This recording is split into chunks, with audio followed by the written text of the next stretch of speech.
Hello, everyone. Welcome to the fifth and final week of Red Dress Special, a Native American Heritage Month virtual speaker series. My name is Maria Mosqueda. I'm here as a guest on occupied Muwekma Ohlone land in San Jose, California, and I work at the Indian Health Center of Santa Clara Valley as the job developer and coordinator of the Instilling Wellness Through Workforce Development program within Counseling Prevention Services at our Family Resource Center. For Native American Heritage Month, we've been highlighting Native and Indigenous women and femmes in our community with weekly conversation style panels every Monday in November. And we are so thankful for this panel tonight that will close out our Native American Heritage Month programming. Red Dress Special has been dedicated to missing and murdered Indigenous women, girls, and two-spirit loved ones to raise awareness about the disproportionate numbers of disappearances and the lives taken that have gone unreported or underreported. So in honor of them, we'll be sharing a song and dance offered by our community members.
So that was Anacita Hernandez, Jake Miller, and Mike Mercier. So thankful to have them all as a part of our community. Anacita is actually our manager here at the Family Resource Center, and we're very grateful for all of the work that she puts in for our community and for our team. And Jake Miller also has been a great support who actually spent an evening offering songs for us at our annual Youth Workforce Development Camp celebration earlier this year, and it was on his birthday. So thank you, Jake, for choosing to spend your birthday gifting us and the community songs.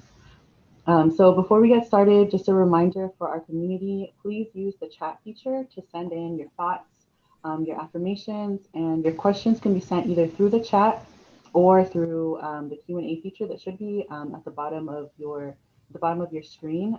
If you are sharing something through the chat, there is an option for you all to either share to just the panelists or the panelists and all attendees. So if you all want everyone to, just kind of engage in whatever your thoughts are, you can feel free to send it to panelists and attendees. If you just want us to see it, you can just hit all panelists for the chats that you would like to share. So this week, our conversation is titled Hands That Heal, and I'm so honored to be sharing space with Maria Ramos Bracamontes, Ruby Tuttle, and Andrea Ruizquez to talk about their powerful roles as birth workers, centering Indigenous birthing ways, and how all of this ties into our community's healing. So welcome, Maria, Ruby, and Andrea. What an honor it is to have you all. So if you all could please introduce yourselves, your work, and maybe a little bit about how you are connected to each other. Hi, everybody. My name is Maria Ramos Bracamontes, and I'm here right now with my 4-month-old daughter, Yakumiski. And we are here in the mountains of Santa Cruz, occupied Awaswas territories. And I am a nurse midwife in Watsonville in South County. And I primarily work with indigenous women, indigenous farm workers from Oaxaca. So I do clinic and hospital work. So it's very neat to be in this panel, focusing around indigenous traditional birthing, because I do work within the system, the colonial medical industrial complex. However, I do work with indigenous women, and I'm in that way I feel like I'm able to connect directly with our ways, because Oaxacan culture is still very, very alive in Mexico, and most women still speak mostly Mixteco, although they're here in this country. So I'll go more into that later on. But just to share, that's me. I'm a nurse midwife working in Watsonville. I also am very committed to sharing and teaching and offering sealing ceremonies, postpartum sealing ceremonies, and also sharing about birth work or doula work in different settings, with the emphasis of birth justice, or also in Spanish, and you know, all the information that they don't really offer with the traditional Dona doula trainings. That's really the gist. Thank you. Oh, and how I know Andrea and Ruby. Andrea was the very, very first midwife of color I met. Once I was ready to start midwifery school, I realized I needed to witness what it was like to work at a birth center or in any setting. And so I went to Maternidad La Luz, and I met Andrea there, and we instantly connected, and we've been super close ever since. And that was 10 years ago, I think. And Ruby, I met last year, I believe, when I was sharing about one of my sealing workshops. Ruby attended the very last one. I believe it was last August. So it's an honor to be here with my two amazing friends. Thank you. Well, Delaha, Shakushi Lubi, she Datsmeshteni, Inlet Den Hot Na Datsmesh, or Hot Sasta. So, Delaha, hello. My name is Ruby Tuttle. I am a Yurok person, and I am living here at the village place of what's called Inlet Den. I live here with my family. I am a traditional birth worker of like very North California ways. My family traditionally is from up by Witchpeck, over in Round Valley, Feather Falls, but I'm living here now in Tolowa territory and raising my kids in that life ways. I am currently a student midwife. My journey has led me into deciding I need to formalize my midwifery education and my childbirth education so that I can offer more traditionally centered practices here on the North Coast. Because currently, if you would like midwifery care through any of the IHS clinics here, you can't get it. So that's something I'd really like to change. And I've been working as a doula for many years, and and I do a lot of postpartum work. I'm very happy to be here. Maria is one of my teachers, and I am just meeting Andrea today, and I am very happy to be here. So thank you all. Hey everybody, my name is Andrea Ruizquez. I'm a home birth midwife. I have my practice in Oakland, Ohlone territory. I've been doing home birth midwifery for 20 years, and I have had my license for maybe around 12. I come from like a family who's all worked doing birth, like my maternal and paternal grandmothers, and also my mom was worked in L&D when she was working as a nurse. So yeah, I only work with families of color, and I only teach apprentices of color, and I'm just working with people that are really just wanting to have a chance to have like indigenous style birth, like just being slow and patient with them, and just honoring their body, just a whole different model that is just, well, I feel like birth work got colonized also, even midwifery now today. So just trying to give a different model that's just, I think, more relaxed and what our families need to heal. So right now I've been working a lot on Instagram to teach people about just natural birth stuff too. That's my way of getting out right now during the pandemic. Yeah. Oh, and Maria is my comadre, and her baby Yaku's madrina, and I'm meeting Ruby for the first time today. We're so excited. I'm so excited. And I know a lot of folks here are too. So to get started with the first question, what inspired you all to come into this work as birth workers? Such an interesting thing. I never imagined growing up in high school and even in college, I never imagined I would end up in this journey. For me, how it happened is I do have midwives in my family. My grandpa's mother was a midwife.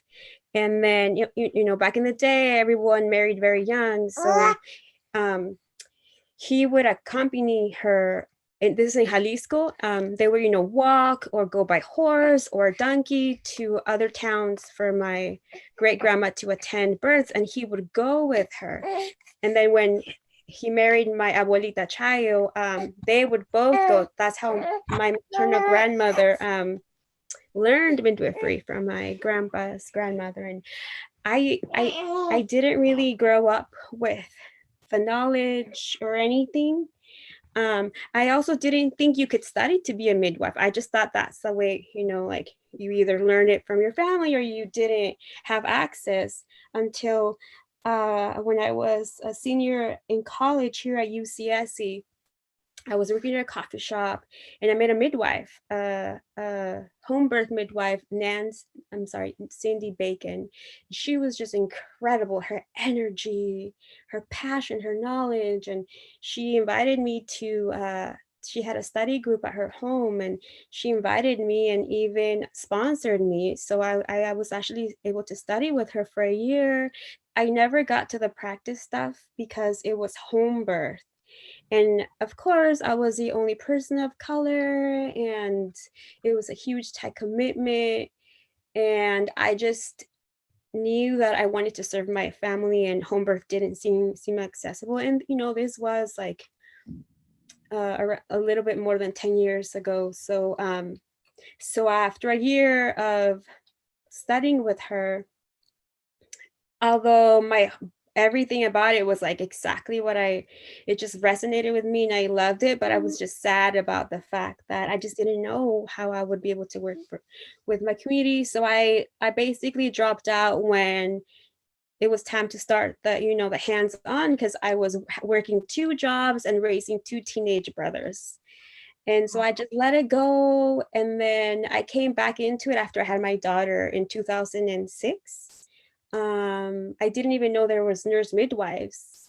And that's when I learned about it. And then I'm like, oh, so I can do this. I can, work in clinic and hospital so that I can work with my community. Also because I knew how much, obstetric trauma and,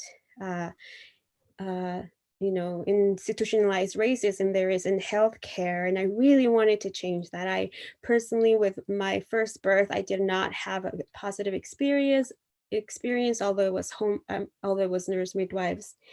At that time, I wasn't super empowered and I wasn't very connected to traditional birth. I think I started to connect more to traditional birth as I began attending births and really just, connecting in the moment with the woman, the babies, and plants. But yeah, that's how I got into birth work. Yeah, thank you. Well, my journey was a little bit different. From a small child, I thought because of the way I was raised that I wanted to be into medicine. And I thought at the time that that was the only way you could help people. That was the only way you could heal people.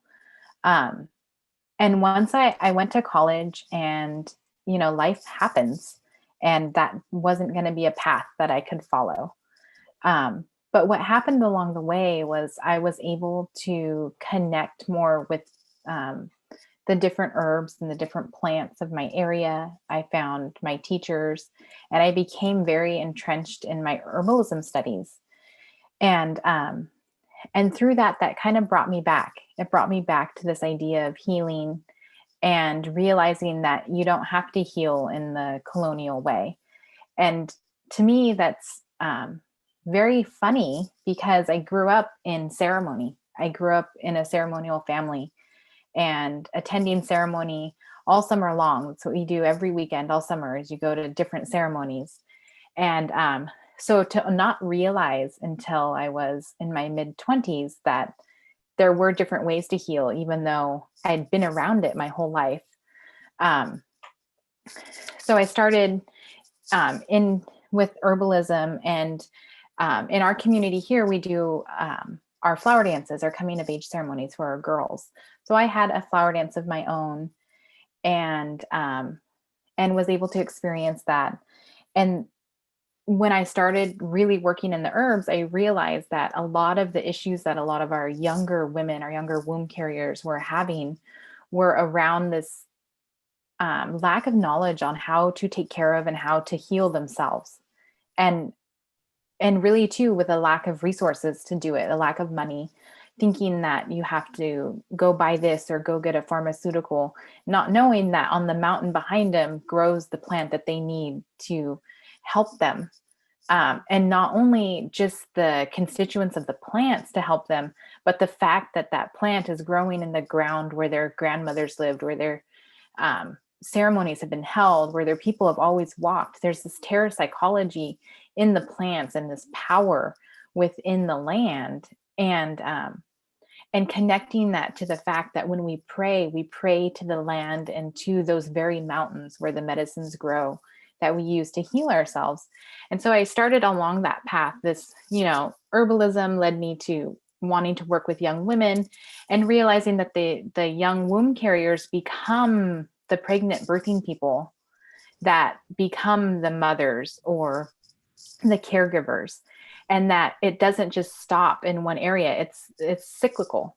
And that's what we need to be healing. We need to be healing from the chance and the time that they're born, taking that opportunity to then teach them how to care for their wombs, and then care for themselves as young menstruating people, and care for themselves as pregnant birthing people, and then again caring for themselves as caregivers, and then into their cronehood. And that's led me down this path. And now I'm a official midwifery student now, and but that's how I got here. in a long story short.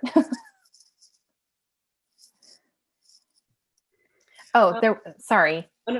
There was one other thing I was really thinking about today in regards to what brought me here. And it was the idea that as a young child, I didn't connect that I could heal myself through my traditional ways. And I traced that back to the forced indoctrination into IHS and the forced sterilizations and all of the trauma that is there. And, that being a part of everything that we can heal by going back to our plants and to our places and to our lands and our own ceremonies, which is really centered and starts at birth.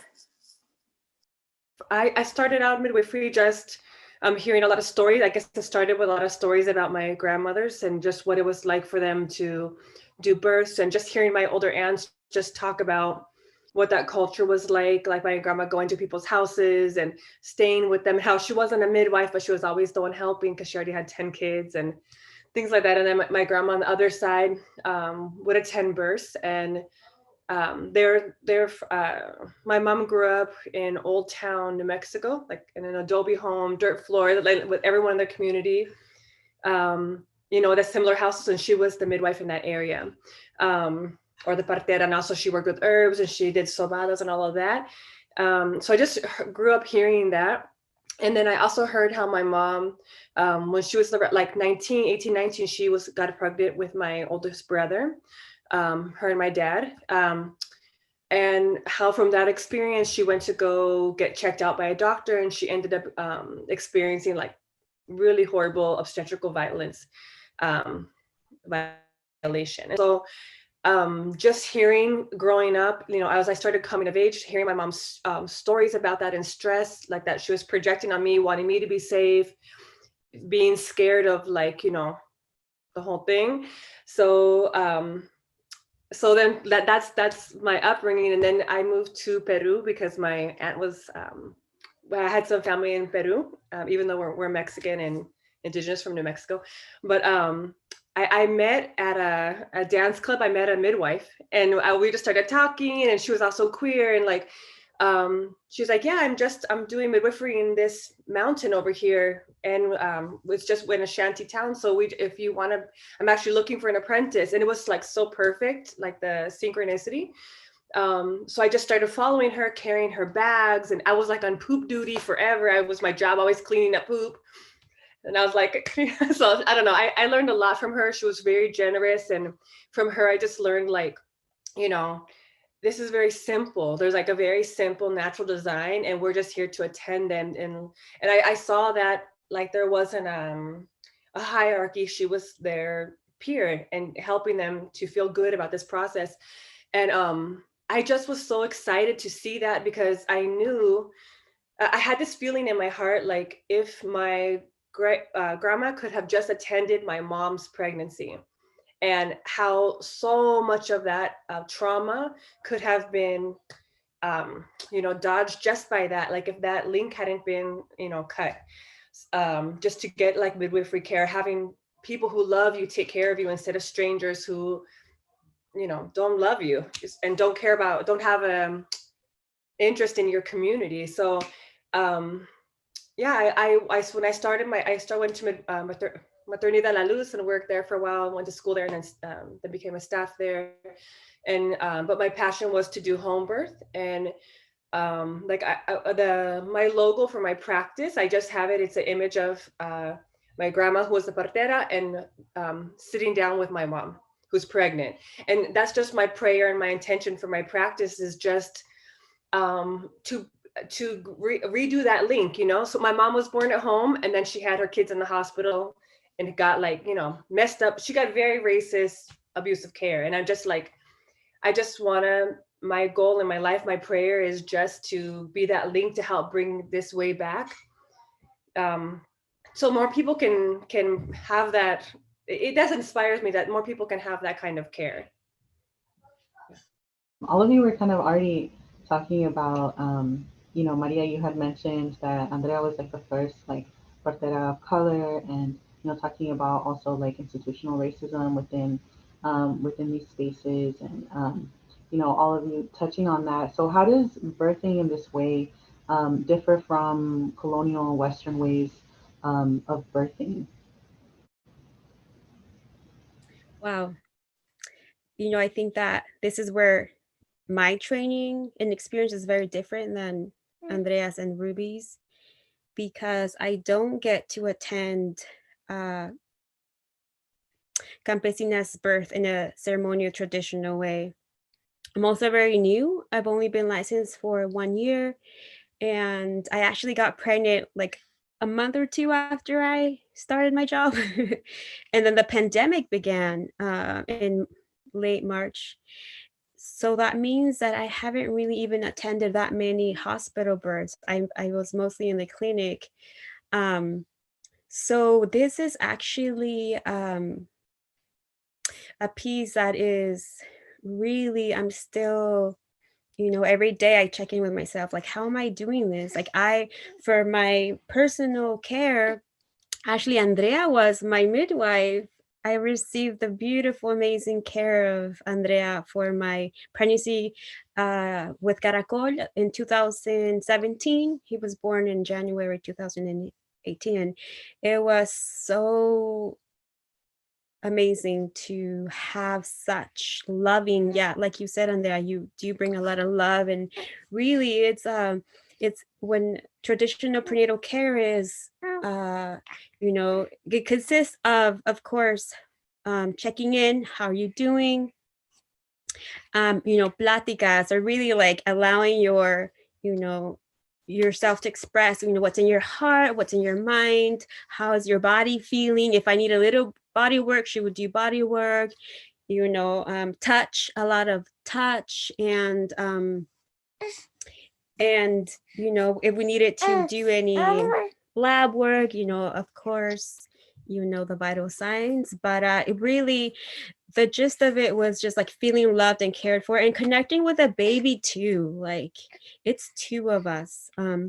So I've been so honored to have had amazing care. I also did do a couple of visits at the clinic where I'm working now with my coworker, Sarah Levitin, who's been amazing. So sometimes, especially if you have Medi-Cal and you're doing home birth, you can, do some things in clinic and then other things out of with your midwife if it's easier for you. But so I guess when I'm in clinic, or even in the hospital with an indigenous woman from Mexico, I feel like because there's there's the surrounding is very different, right? There's no art in the wall.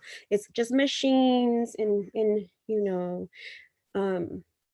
machines and L&D nurses that may not be of the same culture or really like understand the ceremony and sacredness of birth. What I do is I really focus. Let me just turn my baby to the other side. I really focus on my presence, right? Like, I only have a few minutes working within the system. You only have a few minutes to communicate so much. So I try to, maybe let's come back to me if that's okay. Thank you. For me, the biggest difference between like birth in the not even necessarily hospital birth, but birth in the way that I like to and try to help people attend and show up for their own births is through ceremony and through the idea of prayer and spirituality, and that really all stems, like Andrea has said before, it stems from love, and the love that your ancestors have for you, what they're bringing into this space for you, the spirits that are there, and the idea that when we are in the birthing space, in that time, you're witnessing a portal. You're witnessing the transference of universal energy from the heavens, or we would say from baby sender, or from the pool of life coming down onto this earth. And you're really there just as a witness to the majesty that's happening. And that that all comes because you're able to work with birthing people ahead of time to empower them to learn how to handle situations, like just talking them through what ahead of time, like what they're getting them in connection with what some of their own traumas may be around birth.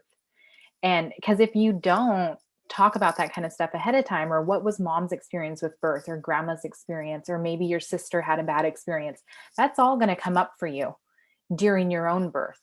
So you need to talk about that ahead of time, and you have to sit down and make those connections.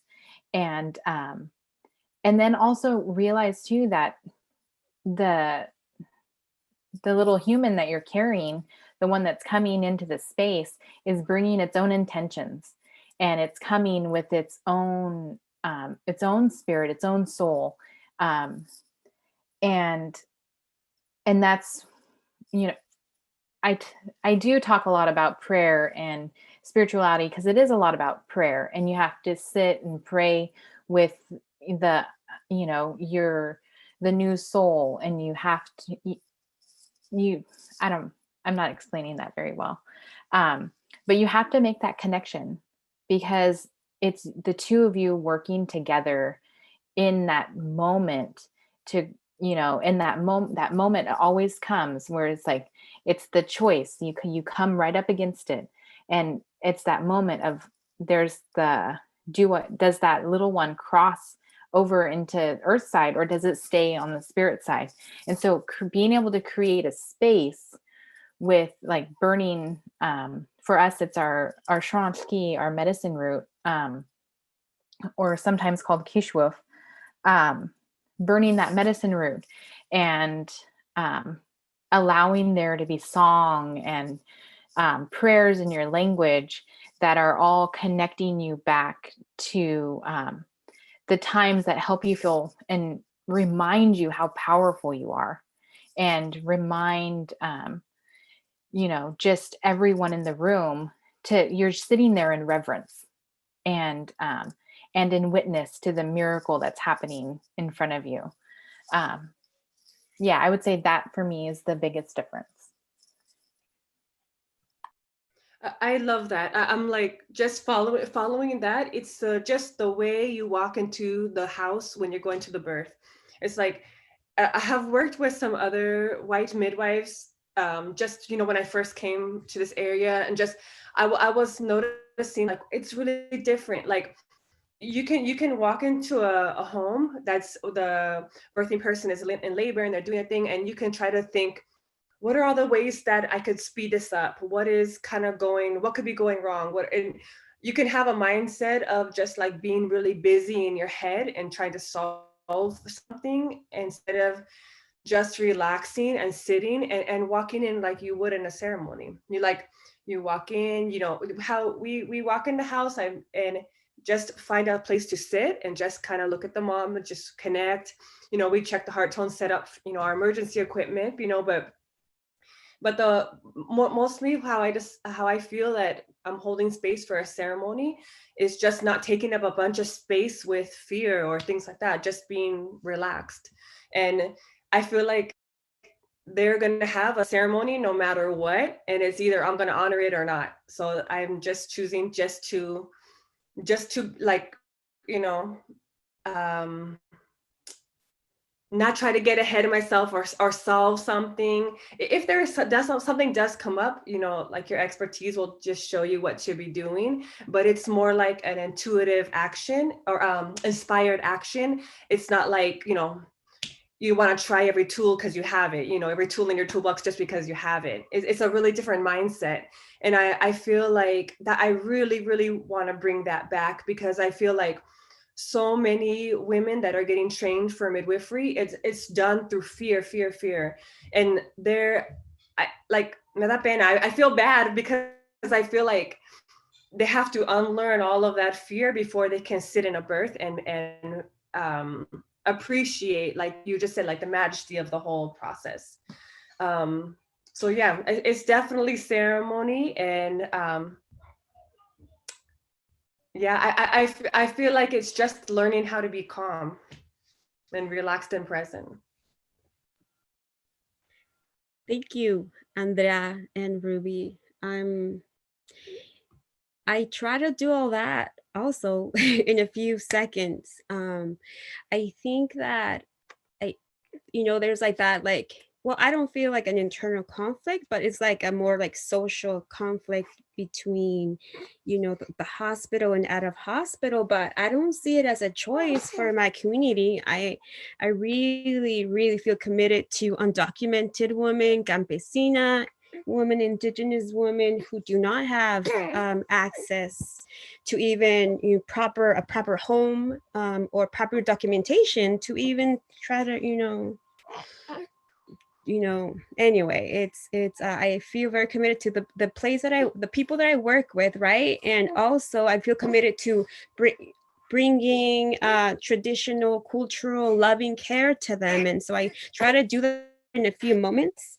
So what I do is I try to wear huipiles. I have a smile on my face. I do my own, with like my morning rituals, the way I look at them when I greet them, being present, the way I listen. I try to transmit that love and that culture that, that I feel from them, like reciprocating. I'm like a little mirror. If there's time, try to learn about, like when we take like a history, right? I try to like really re-listen, to their stories, and also highlight things like, oh, well, you were born at home, your whole family was born at home. How does it feel to be the first person to be birthing in the hospital in another country? And so I really just try to be like a bridge, and I truly try to reflect that, there's nothing to, is that we should not be ashamed of our ways. I feel like a lot of times when we come to this country, and I think that's why a lot of our traditions have been lost, because, obviously colonization, but like how we internalize that is by, feeling shame and fear, or like that we don't know anything, that, the Western ways are better, or the pills are better than the herbs, things like that. But I try to, remember how sacred and very effective our ways have been, because we really focus on prevention, right? Like traditional Mexican parteria is all about prevention, and the whole pregnancy we make sure that the baby's in a good place, so that when the woman is pushing for 5 hours, so you don't have those cases where women are pushing for 5 hours, or if that is the case, what to look for, if you haven't been able to work with the woman or the people for the whole pregnancy. So I really feel pretty isolated in my way, because I'm in the hospital, and I'm like, I wish I could work with Andrea and Ruby, like we should be a team. And we live in different places, but also like I really want to bring home birth and out of hospital birth to the campesinas. And right now, this is why I'm still here in the working in the hospital setting, because I really have faith and hope that one day, and I know we're working on them. I actually just joined the board of the California Association for Nurse Midwives, and that's one of the things that they're working on hospital or Medi-Cal increasing the rates for out of hospital reimbursement. Also, yeah. Anyway, I think I kind of maybe lost the focus. I'll stop and we can move on. Thank you so much, Maria. The focus was completely there. And you also got an affirmation in the chat. Maria, I love how you bring your whole self into everything you do, loving that beauty. Thank you, thank you. So all of you just totally connected to the next question too, which is in relation to how birthing is discussed as a ceremony in so many ways. So how do you all understand and honor that in your own practice? You've kind of touched on it. Is there anything maybe you would like to expand on with that in terms of like birthing being seen as a ceremony, or even, before the birth itself and like during the process of pregnancy, or even as early as, Ruby, you had mentioned like the flower ceremonies, that you all do. Yeah, so how is all of that related in terms of like birthing as a ceremony? Since I'm in my postpartum ceremony still. um Thank you for that comment. I really feel like it's really important to be honest. The best midwives are really honest and good listeners. And I didn't even know how pregnancy, birth, and life is a ceremony until the first book that I ran into, and I do not know who introduced it to me right now, but Patricia Gonzalez is Red Medicine. But even after reading that, I hadn't attended many other type of ceremonies like hikuri or any kind.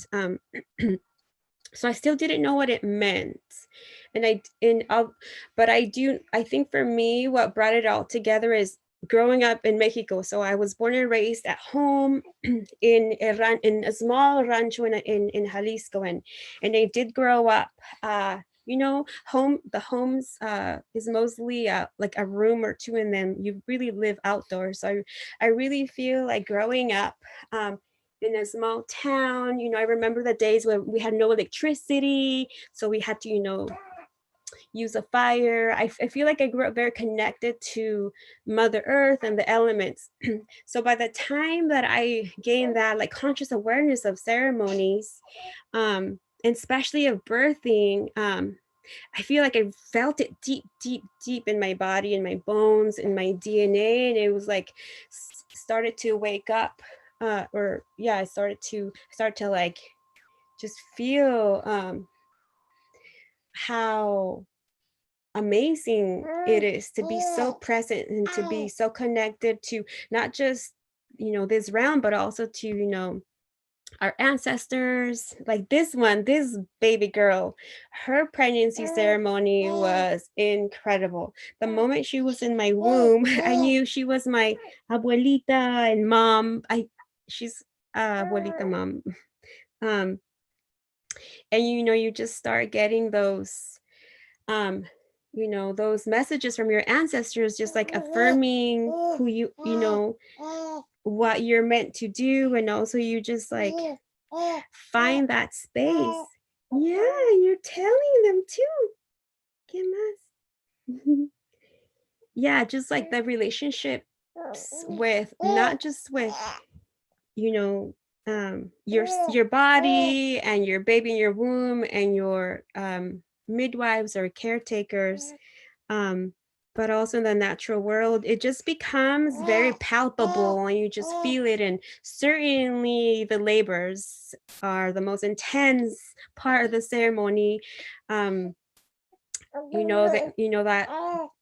saying about how when women are laboring, they're getting close to birthing their child. With my so I have 3 babies. My last 2 were born at home in water, and both times I had a very, very vivid image of them, of me reaching into the universe and like helping bring these babies down, and that it was like so real. It's like incredible how we allow ourselves to be so present with ourselves, and to have to use those tools of prayer and our plant relatives and the elements. You can really, really go into your own ceremony, even if you never attended a ceremony. That's what I'll share. Thank you. Thank you, Maria. That was beautiful. I feel a lot of the same ideas around what Maria was sharing about being connected to the earth.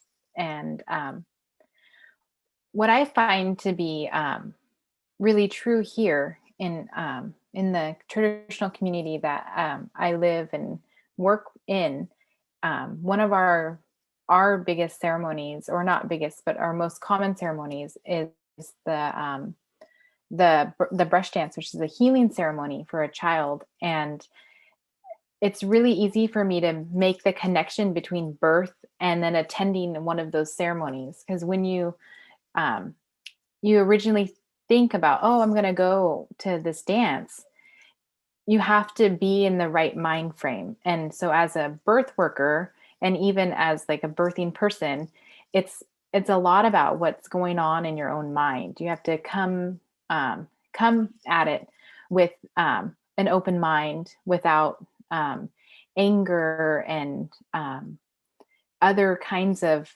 feelings in your heart. And so that's how you start your journey to the ceremony. And then when you get there, it's at first, there's lots of talking and there's lots of chatting, and it's all good and fun. And I see that reflected in birth. And then when the ceremony starts, it gets more intense and it's more calm, and everyone sits down. And then in our breast dance ceremony, the songs that are sung and the beats that are happening, they happen, and there's so much like the sounds of the heartbeat. So you become entranced by this heartbeat that's happening. And it's the same thing that happens around birth. And and then you dance and you work, and you're working at it all night, and it becomes really hard around 3 or 4 in the morning, and you don't know if you're going to be able to last the whole time. And that's reflected in birth when it starts. And it's all fun and games in the beginning, and then it gets real serious. And then at one point you're asking, like, can I continue? Can I go on? And you have to reach deep within yourself and within the universe to find that energy and to pull on that reserve of strength that you have, to make it all the way through the morning. And then, as the sun starts to rise, you realize that you've made it and you're coming out on this other side. And then there's this intense feeling of peace and happiness. And then, again, that's reflected in the birth. And as that, as the baby comes, and if you feel like you reach down and you touch your baby as it's coming out, and you can catch your own baby, and that intense rush of all of those hormones that you get. And it's directly reflected for me in our ceremony. And talking about, like Maria had said, that it's about the way you're living and how you're connected to the earth all the time. And just it's the same as we go to ceremony all year. Yeah, you can be the best person you can be for that 48 hours, but it's not about that. It's about being connected to who you are and to your spiritual self for that entire year, for that entire decade. And all of that comes together. And so, again, that's reflected in, carrying a child, and what happens at the actual birth is, reflected in how you bring yourself to that, how nutritionally dense food and all the fun stuff. And are you taking your prenatals, but that will all help at the end. And it's the same idea, I think, for a lot of Indigenous people, that with ceremonies, it's about how you live your life every day to affect the end result. I love everything that everyone's saying. It's like so right on. I feel like I had been hearing, birth ceremony when I was in midwifery school or teaching at Maternidad La Luz. And then I got pregnant too with my daughter. She's 10 right now. And I really wanted to have an uninhibited labor and birth. So I was very selective of like who I let come to my birth. And for pretty much, her labor was maybe like 7 or 8 hours. And for probably like, the last hour I woke someone up. So I was alone the whole time. I had another friend sleeping in one of the bedrooms. So I did the labor all on my own, and I got what I wanted. And I saw so clearly that I was definitely in another realm. I saw like blue swirls in front of me. I felt like Creator had just like, gone inside me and was like throwing me around the room, like making me walk over here, making me go over here, moving my body in a certain way. And I could feel that I was getting my daughter from a different realm. And I had never heard that before, but when it was done and I birthed her and I had her, I was like, oh, I was wanting to tell people like I went somewhere. And I didn't have midwives of color at that time, but everyone really respect me. They were my students. I had 2 students that were with me at my birth. So they just gave me space and just were like, oh, okay. But after that experience, I felt like I stepped into, I am a mother. I am the mother of this child. There's nothing more important than that. There's no authority over me and my child. Like, this is a natural thing that I'm, this role, my whole role in the universe had shifted and changed, and I was a mother. And like, just wide-eyed, like, whoa. And I wanted that so badly for other people to get to have that experience, where they just really get to trust their body and go through the natural experience of birth and get those gifts that are naturally coming to them. That, like, all these downloads that you have information about your child, just information about yourself, and so much healings happens and you cannot even articulate it. But it's just just being able to be given the space to do it. And I feel another thing that comes up to mind is that the antidote for shame is honor. And so just I feel like so much healing just happens just by honoring people and their process. And it's like, that's like the best way to have your ceremony is to have people honor you and hold space for you to do it. Yeah. That's so beautiful. Thank you all so much. Oh, Andrea, the antidote to shame is honor. That's so beautiful. Thank you. You kind of already, we're bringing us into the next question too, just in relation to, if you all have any particular memory, that affirmed for you all that you all were on the right path as midwives, as parteras, whether it was, your own very personal journeys with that experience or otherwise. Yeah, is there any particular memory that comes up for you all? The most affirming moment that I was going the right path is a couple months before I started midwifery school at UCSF. My abuelita died, who had been a midwife, and I hadn't had a chance to talk to her about her work. All I knew is that she helped everyone in her town, and she herself had twins at home by herself. But so I got to go to Mexico to take care of her in the hospital, but I only had 2 weeks, and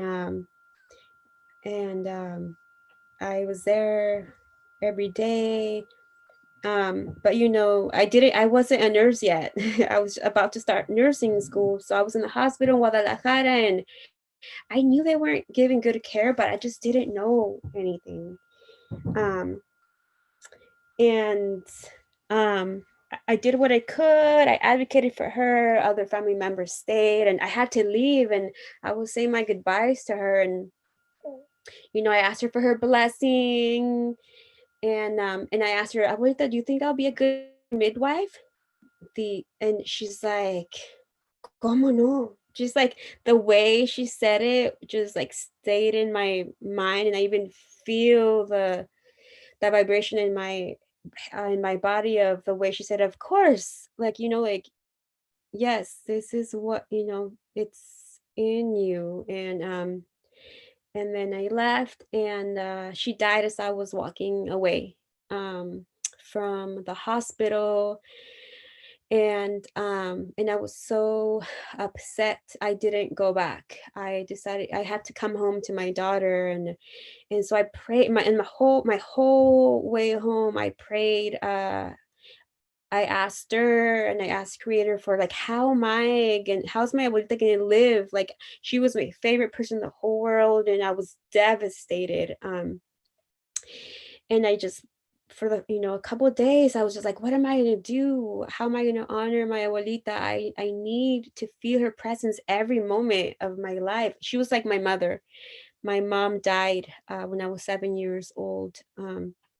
And so when I got home here to Santa Cruz, I it was very clear that it was the flowers. And so, like, a lot, like, I used to not like flowers because they're expensive. And then, people bring you flowers like, oh, you should have, I would be like, you could have bought me something, but I was not appreciative of flowers until then.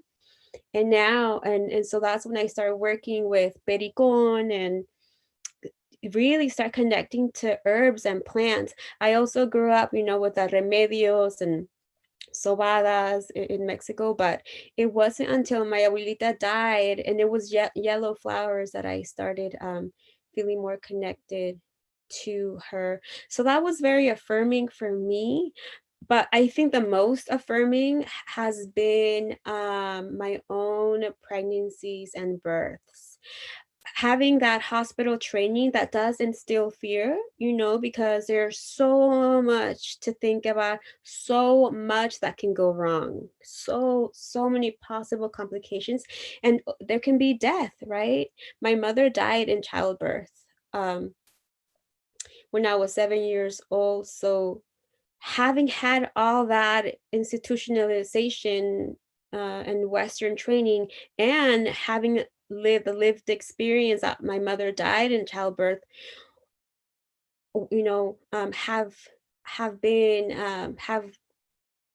impacted my, my, obviously my life, my midwifery journey and my pregnancies and my births. But the fact that I had the most incredible, uninterrupted, undisturbed ceremonial births has been incredibly healing and affirming that yes, I can do this. If I could do it, if I can birth in a way that I want, I can support women in the way and birthing people in a way that they want. I think the key is really the relationship and that connection and that knowing that they can do it, and knowing that if anything comes up, you're there to support them. Like if it's fear, if it's anything, it can, that they have support, that they're not alone. And I feel very confident about being able to support that. And so yeah, I do look for those affirmations daily, because right now, I'm not working, I'm at home. I still have a couple months left, and it's really hard not doing the work, but I'm like, I'm doing my own work with my own baby. Thank you.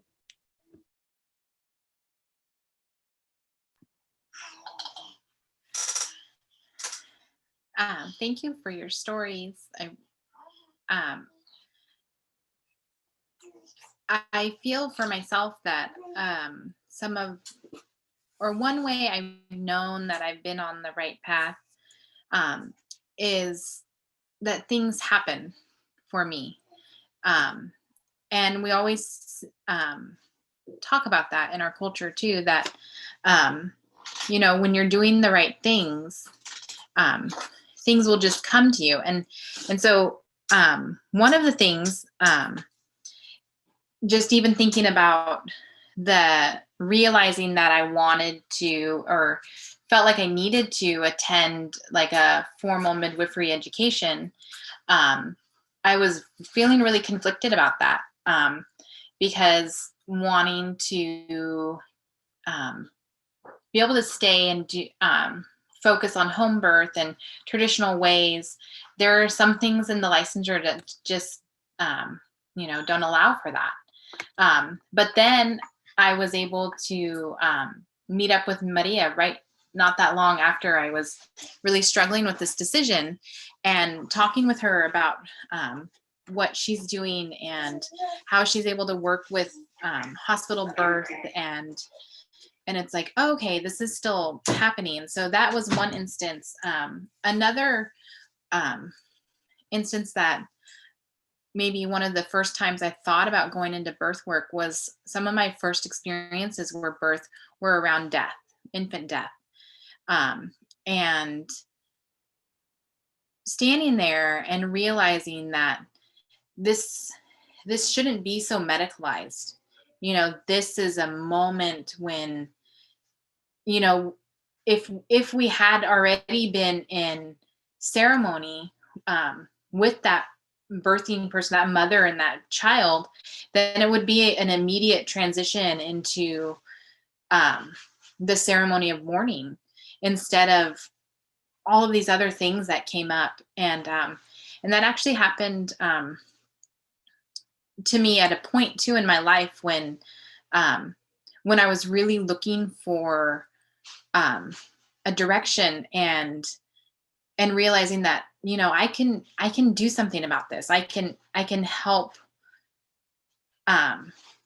create that space and hold space for that. And then, you know, along the way, you find yourself in situations when I'm always second guessing myself sometimes. So I'm like, okay, did that work out the way I thought it worked out? And then having birthing people acknowledge that, you know, thank you for holding that space for me while I was in that transition. And so that's just little things along the way that that let me know that I'm doing what I'm supposed to be doing. Yeah. I love that, Ruby. Just like when you're doing the right thing, it's, you know, Creator's going to keep putting it like right there for you. Well, like and give you signs. I love that. A few memories that I want to share. When I had come back from Peru, I was in Phoenix because that's where my parents live. And I started I went to a Donna training and became a doula. And I went to one of their meetings and I started doing births with Sudanese refugees in the hospital. I started being their doula. I was loving it. And I didn't think home birth midwifery was even an option. I didn't know about it then in the States. So I was at this meeting and I met, me and this other woman were driving together back. We're sharing a ride. And she was telling me how she had went to this midwifery school and she had graduated, blah, blah, blah. And I was like, there's a midwifery school? And I got all excited. I was like, where is it? El Paso? Oh my gosh, that's very close to us. And I just like announced in the car that night driving home, I'm going to go to that school. I'm going to be a midwife. And I remember she like kind of like, it's like just down the idea, like, no, it's really hard. Blah, blah, blah, you don't understand, blah, blah, blah. And I remember just thinking like that people can be like holding it like, no, it's not really for you. I don't know if you can handle this. And then there's something inside of you that has to be like, you don't think that I can do this, but I'm gonna let that go and just keep going for it. And that was like the attitude that I was going into Maternidad La Luz, that birth center. And even there at the school, I was like one of the only brown people there in my class, definitely, and just in the group. And I'd gotten a full scholarship there. So like there was like some little pressure or just a little kind of like gossip that wasn't very welcoming about me getting that financial part paid for. And I just remember just like talking to other white students at the birth center and them feeling like, when they would kind of go around and be like, how'd you get into midwifery? Like some would say something like, oh, I ran into spiritual midwifery book and then I got into it. Or another woman would say something like, I saw kittens birth once and then it really like motivated me to want to do, and I would think like, no, my reason is because my mom has experienced rape and has been sterilized, like we have been like abused, and like and just one generation back it was okay. How they were handling it was well. So I felt like I need to stay here and I can't worry about what other white people or students or are thinking at this time about my choice to do this. And I remember one time I was meeting with a director, was like a mid, I don't know what you call it, like a check-in with my director at the clinic. And I was stressed because I was trying to learn all of these words, like midwifery vocabulary. And it was really like stressed me out just to like pronounce these words and like remember what they meant. I had all my flashcards and just to have, then I would go in the clinic and work doing birth. And I remember just being like, this is not the same thing. What I'm doing here, it's not all, it doesn't, the language that they're describing all this stuff, it doesn't match to me. And I remember just telling the director like how hard it was to learn all these words and these vocabulary and how I was kind of like doubting myself. And she was really great at that moment. She just was like, Andrea, these words belong to you. Like these are your words and you can just own them. And it just switched something else in my brain. And I just got a little bit more like confident about it. And I felt like that helped calm my brain down so I could like learn more. to take my test and to graduate and to get licensed and all that kind of stuff. And so that's basically like, so like from that memory and that story, I'm just trying to show people like that midwifery belongs to us, and they have colonized it and made all of these names and all the like, you know, like Leopold's maneuver to like tell where the baby's head and bottom is. But like, even when I'm teaching my midwifery students, I'm like, we make a joke about it. Like, yeah, you know, maybe for your test, you should know what this is called, but we can call it whatever we want because our grandmothers are the ones who taught the OBs how to do this. Excuse me, how to do this. So it's not like, you know, we don't have to overcomplicate it. It's really a natural, normal thing to put your hands on a panza and feel the position of the baby. That's like our knowledge, and we just need like to relax and practice in. Just that it belongs to us. Go get it. Don't listen to what anyone else says about it. I just feel like it's ours, and the words are ours. So. Can I add a little bit to what you're saying? Because I know that I would have never imagined to apply to a nursing program at UCSF. If you look at my academic background, I studied language studies at UCSC, and I'm lucky I even went to college, and I told myself, I'm only going to apply once to this one program. Actually, I think I did apply just quickly to Columbia without even thinking about it, just like send the stuff in. But I was like, if this is really meant to be, it's going to happen. And if not, I said, fuck it. Like, it's so much work, and it's so humiliating to be so vulnerable and to jump through all these hoops. And so, yeah, just don't get intimidated. Just go. If it's really like, I was very clear on my reasons why this was going to be my track, and I just went for it. And things do.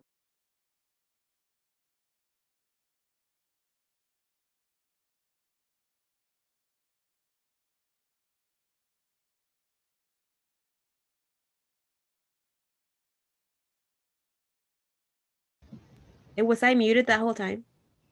Just for a little portion of it. Anyway, just go for whatever, reach for the stars, whatever programs sound good, just go for it. You'll get it. Thank you all so much. And that is a beautiful segue into the Q&A portion. So I know some folks have already been putting in some questions in the chat. So if you have any questions that have come up for you during this time, please feel free to either type them in the chat, or you can use the Q&A feature that you all should see at the bottom of your screen. I'll be monitoring both of those. So the first question that came up, and you all can answer in any order, whoever wants to. You can kind of popcorn it, or if you want to skip a question, that's okay too. So the first question: how do you deal with expanding your influence in places such as boardrooms and schools where non-POC people have had the controlling voice for a long time? And this perfectly ties into a lot of what you all were already sharing too. So whoever would like to go. I know it may not be the right answer, but straight up, I just try to stay all out of those spaces. I just feel like it distracts me, and I want to make my own model and do my own thing.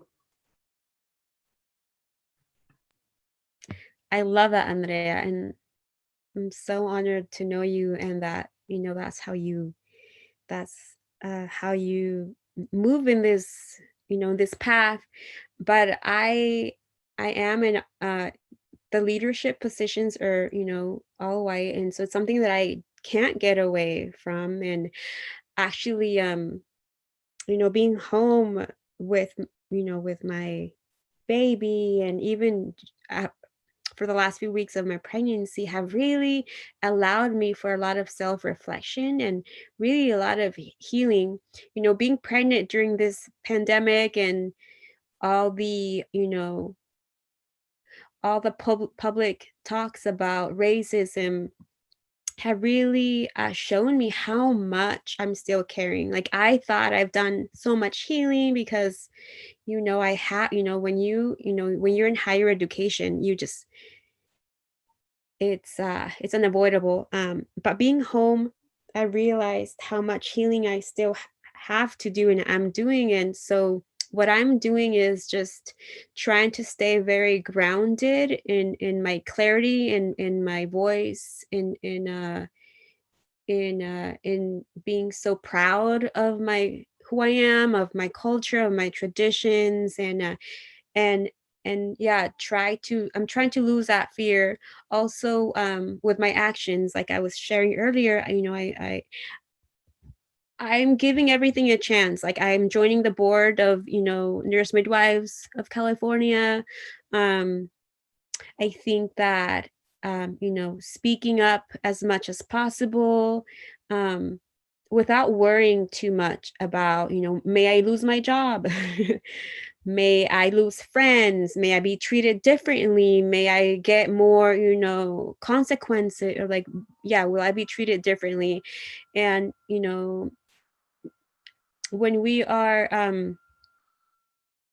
pregnant and birthing, and when we're raising a little one, like, I think we know that we have to do whatever it takes to take care of this baby, and we also want to make the world a better place. And so I'm really taking this baby medicine time that I have, this, like, all her blessings, I want to take that with me when I go back to work, and really feeling like when I go back, I'm going to come back stronger and clearer. And I think that that's a way to create more space for, voices of color in places where it's not diverse, and it's not conscious, and it's not spiritual.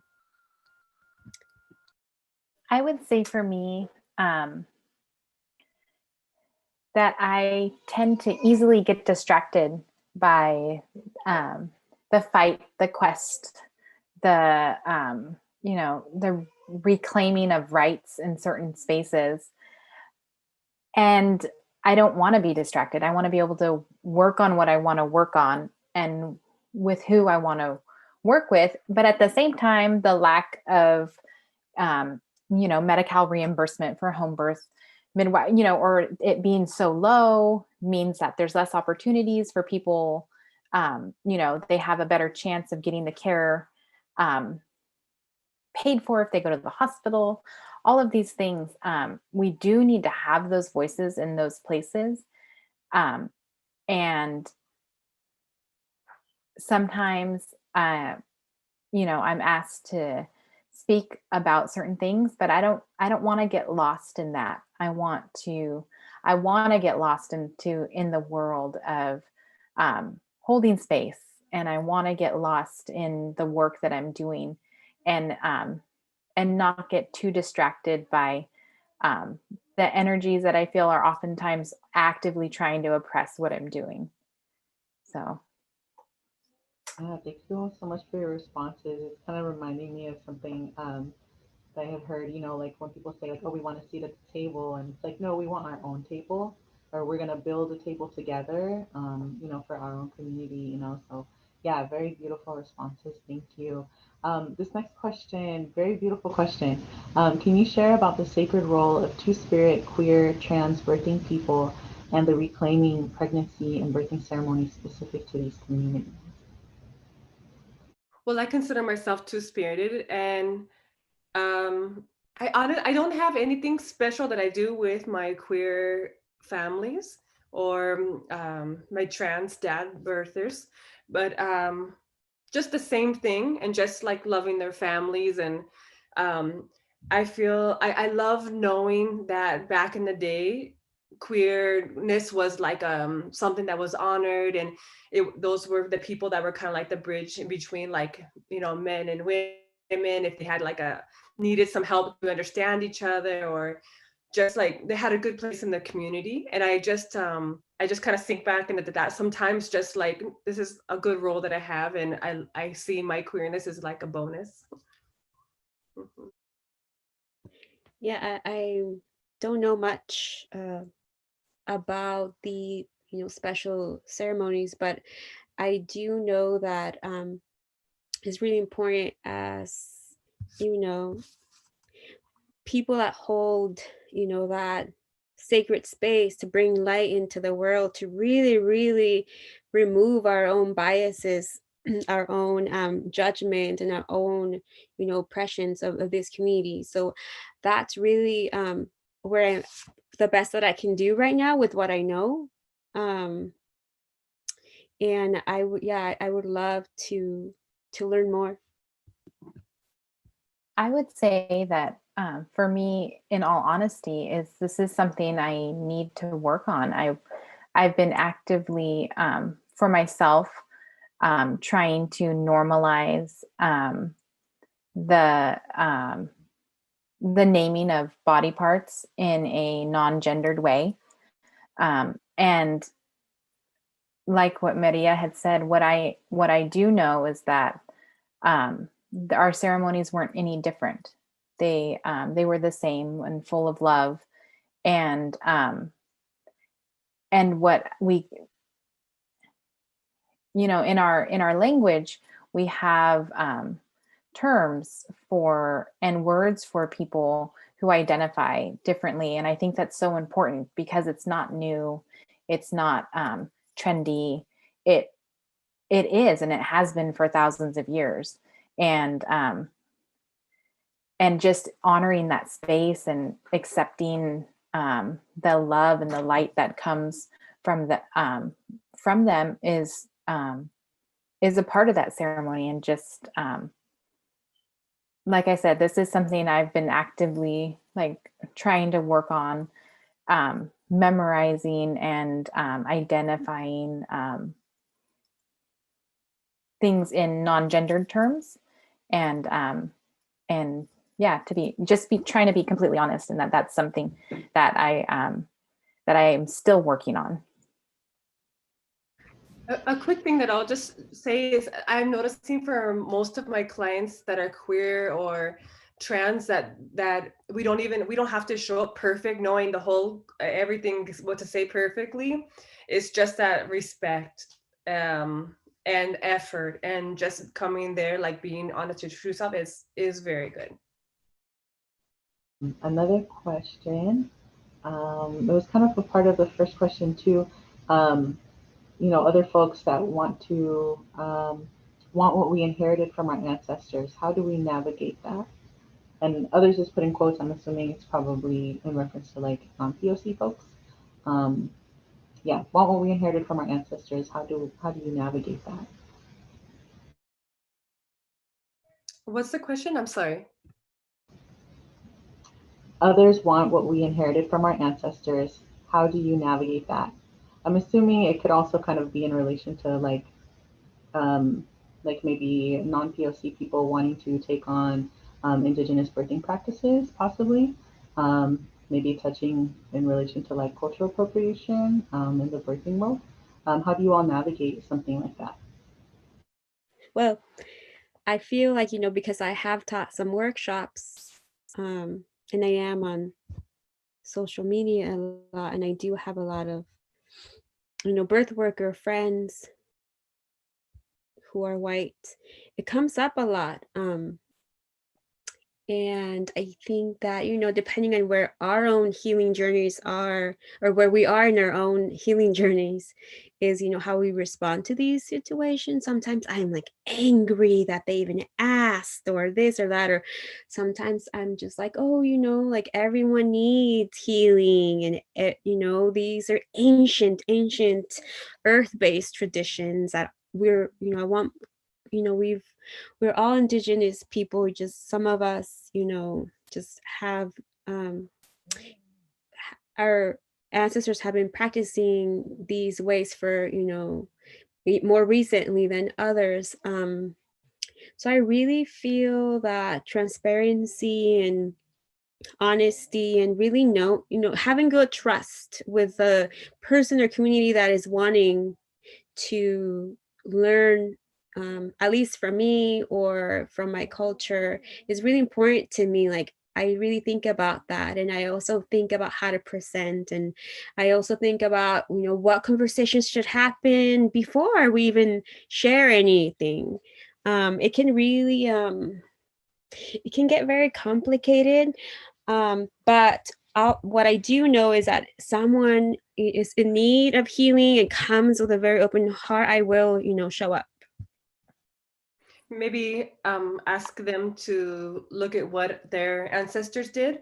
And it could be something even kind of similar, but maybe kind of do their own research. And sometimes people are disconnected from that. And kind of like Maria was saying too, the conversations, after you teach you this and you're not like, you're not certified on the information and like have, sometimes I guess just go slow and just be mindful, experience it yourself, the healing work on yourself a few times, not like now I've mastered it and I own this information.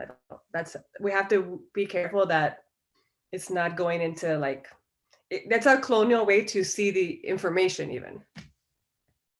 I really agree that even the idea behind like coming to steal, to take, to appropriate information is very colonial.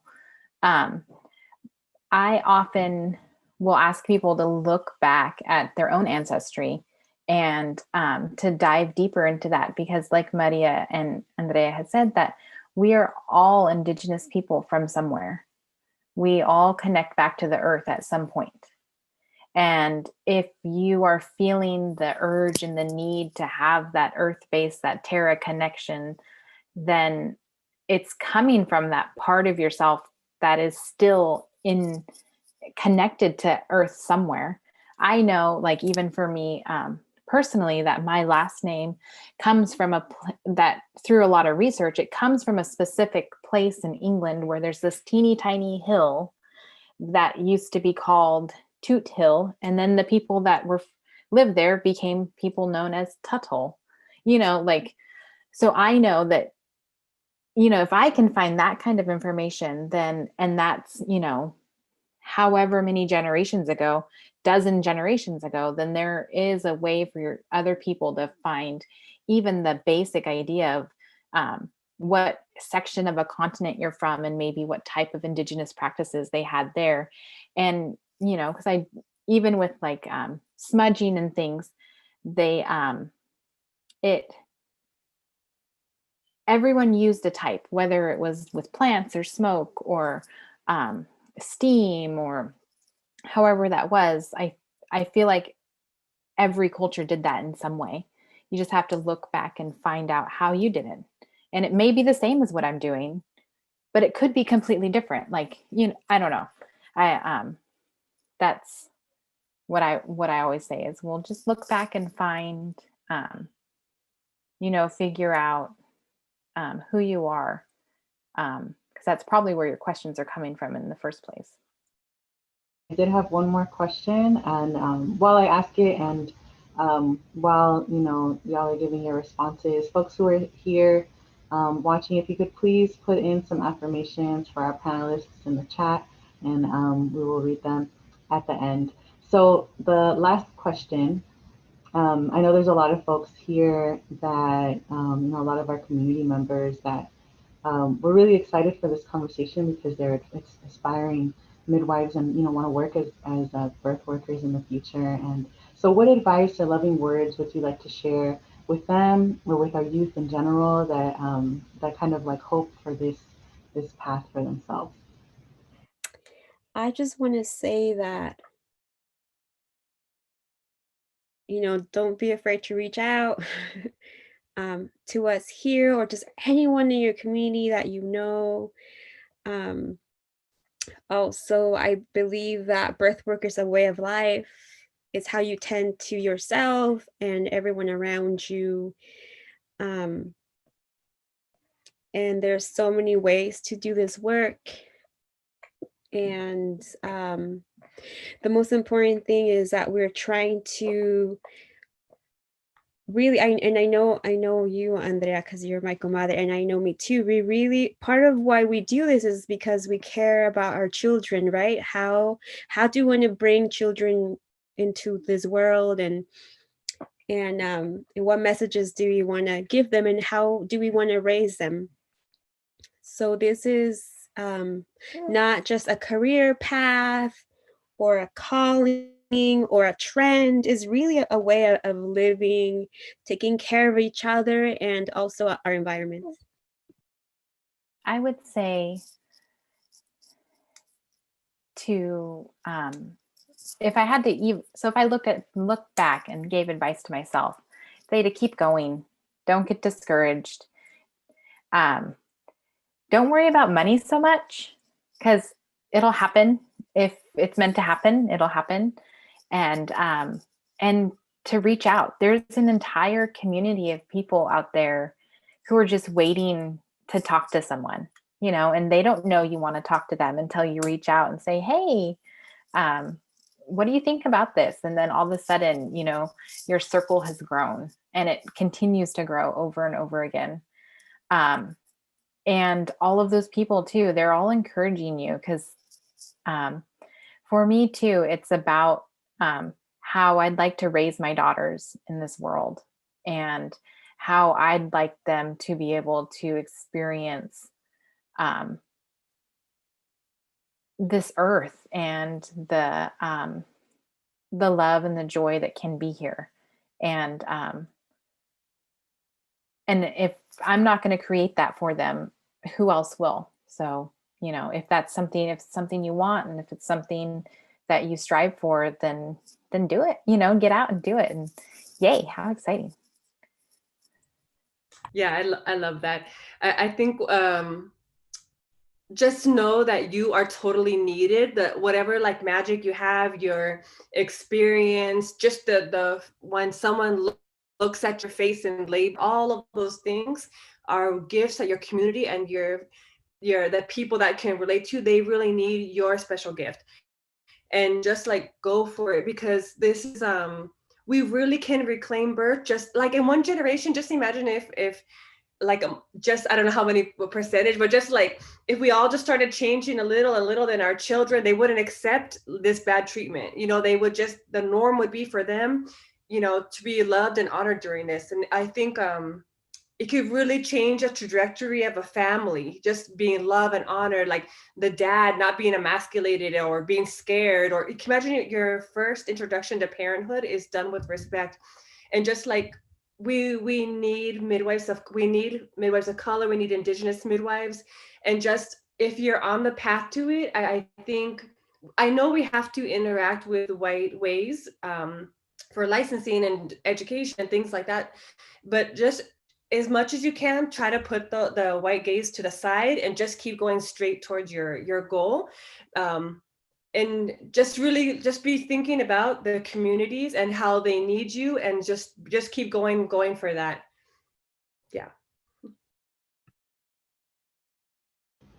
Thank you all so much. Yeah, I'm like looking at the names of people that are here and I'm like, I know this is your goal in life.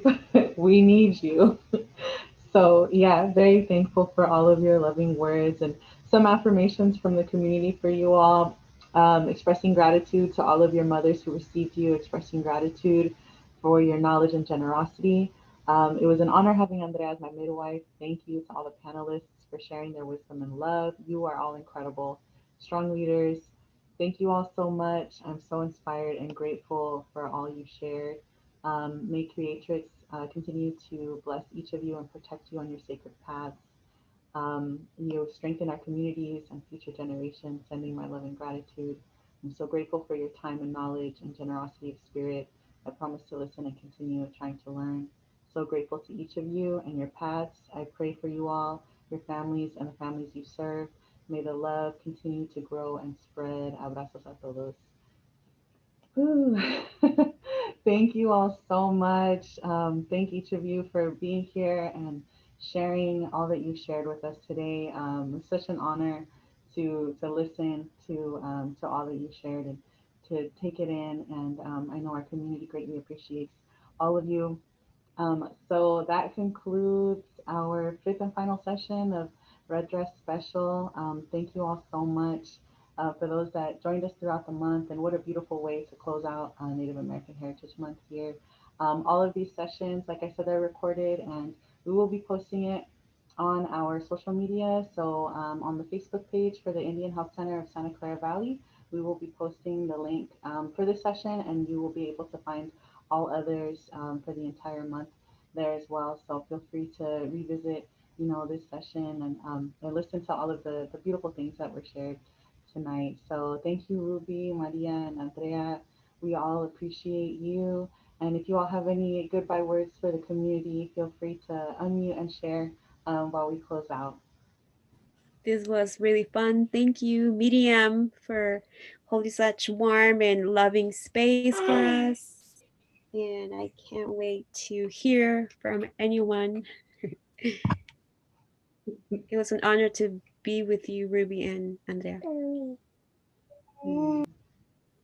To all of you, thank you, and thank you for hosting this. I just feel like this is a dream come true to me because I'm so excited to talk to people about this, and it really gives me a lot of hope. Like, things are changing, and just imagine everyone who's interested right now watching, who wants to be a birth worker or a midwife.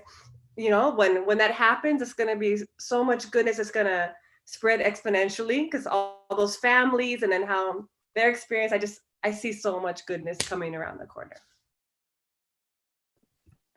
I just want to say thank you, and thank you for being in this space with me. I'm, truly humbled and honored to be talking with both of you, Andrea and Maria. And yes, I'm just tickled. Awesome. Thank you all so much. So yeah, that concludes our session, and we hope to see, everyone who's here in attendance at our future events. And yeah, catch all the playbacks on our YouTube channel. Bye. Wishes. The favorite. You know what I meant to say is about taking our children with us to births.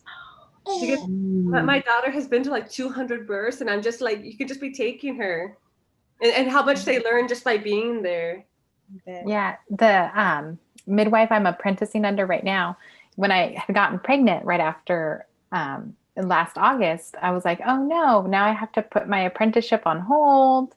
And, I don't know how long it's going to take for me to be back. And she's like, hold on. And she ran into the other room and she came back with all these pictures of her with her baby on her back, like doing heart tones and all kinds of stuff. And I was like, okay. She's all, yeah, no excuses. Yeah. And that's decolonizing midwifery education. It's like, what makes no sense that we would have to leave our children to take care of other women having children. That's like, that doesn't make any sense. It's like children go along with birth so well. Yeah. They just want to like nurse and be with you, and it's like the right energy. Yeah. I saw a picture of OBGYN doing a C-section with her baby in the back. It was from another country. I was like, we can do this. We just need to, remember how important it is to have keep babies with the parents. Yeah. Yeah. That reminds me of I believe it's your partner Andrea that has shared on Restore Midwifery. Yeah, it's like a video of a birthing person, and the child was like in the water with them, and like caught the baby, and like was like crying and so excited holding, their sibling. And I was like, wow, what a profound experience for, for that child to experience it and to see it. And like what a beautiful part of that, that they're still connected in that space. Yeah, my 6-year, well, she's 10 now, but when she was 6, she caught her brother Feliciano. Mm, I squatted on the floor and I said, catch your brother. And she went down there and she caught him. wow. Like, I love that stuff. It's just like, just in every cell in your body, she knows. I'm not worried about her. She knows like about her body and just what's normal and what it should look like to be respected. Beautiful. That's so beautiful. I also appreciate, being included, although my training is non-traditional, or I guess, you know what I mean, like or I guess it's Western. Mm, You know what mhm. I'm trying to say. Very often, it feels, yeah, there's like probably, a lot of reactions to, my train, like where my, and I guess even within me, I'm still like, oh, how do I have to explain myself and what I'm doing? Because I'm like 1000% out of hospital. I feel it. I've lived it twice. But, our people are still, without basic needs. And I feel like I want to, take a few years to see if I can be a part of any type of change where we can make out of hospital birth more accessible, and see how, I'm doing. But if it becomes really, really hard, I may have to move to Oakland and work with Andrea. Yeah, I would love that. Oh, I think what I you're know we need midwives and all different. We need them in the hospital and clinic. I'm so glad you are there, and all those women that get to come to you there. I'm so happy for them, Maria, because if they're getting midwifery care, even if it's just in a eye contact where they can relax and feel safe with you and heard, that's beautiful. mhm. It can make all the difference. right. I was going to say the same thing, is that a lot, like, especially with the women that I work with, home birth care is even just like financially unfeasible for them. And that's what I'd like to change, because people here, they charge so much. It's, it was almost unattainable for me. Um, I don't know. I just like, and I'm in the community, and I got the apprenticeship discount, and you know what I mean? Mhm. Or they're having to do all their lab work at the clinic or at the hospital because it's just so expensive. And no, so I think that, in every avenue, there needs to be people who understand and respect their space and honor them as humans. Yeah. I was the same way. When I had my daughter in my lab 10 years ago, I couldn't afford to pay for a home birth, and I was already a midwife at a birth center. And I just like after that, I'm just not even, I already knew I'm gonna do big time sliding scale. And just I totally agree with you. Don't be worrying about money. That's like some other kind of, you know, area of your brain. When we just relax and we know it's gonna come, one client will pay full price and they're happy to give you that money, and other people, maybe they can do 2,000 and they're gonna just be paying in payments. And the only thing that's important to me is that they're really just respecting the work that I'm doing, and the it just feels like respected. It is the only thing to me that's important to me. Yeah, and everything will work out. That's what I found in the last 7 years doing home birth.